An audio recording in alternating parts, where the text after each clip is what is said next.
while it is the case that Seneca does identify philosophy as the only discipline worthy of study, he by no means calls for a wholesale rejection of all disciplines other than philosophy, as some critics have maintained.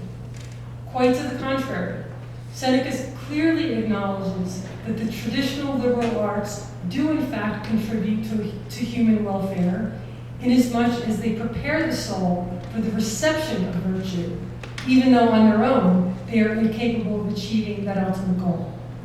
As he continues to write, why then do we instruct our sons in the liberal arts, you ask?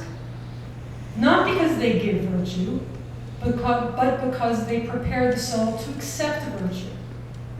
Just as those primary studies in literature, by which the rudiments of reading and writing are given to boys, do not teach them the liberal arts, but prepare the ground for learning them, so the liberal arts do not conduct the soul to virtue, but rather prepare it for the journey, end quote.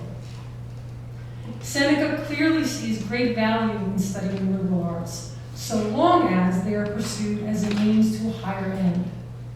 We study poetry, music, and all of the other disciplines so that we may become better prepared to pursue a life of virtue, the means for which are found ultimately in philosophical thinking.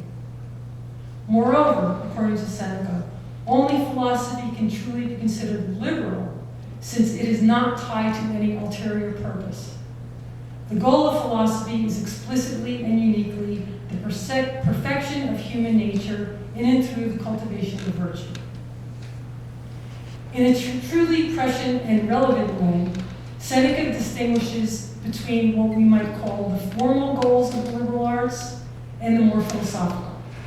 In so doing, he deems these arts liberal not with regard to their origins or circumstances under which they can be pursued, but rather precisely to this other end. They prepare us to learn how to think freely. While this view of liberal arts as inherently liberating for the individual is incipient in the thought of earlier philosophers like Plato and Aristotle, Seneca seems to be the very first to make the connection explicit. It is the freedom to think that characterizes the liberal of liberal arts, a freedom that everyone from Kierkegaard to Hannah Arendt following has noted that we ignore at our peril.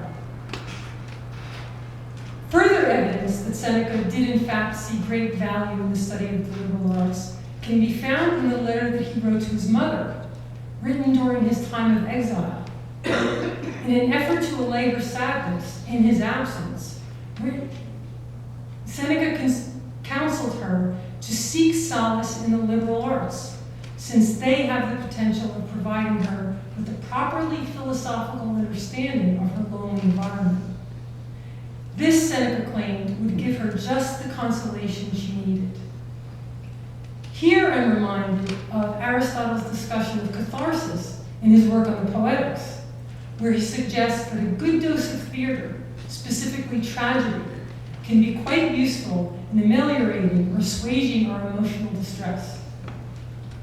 Most important for both Aristotle and Seneca, such studies allow us to understand better the human condition, the full knowledge of which, of course, requires the assistance of philosophy. Which brings us to Augustine.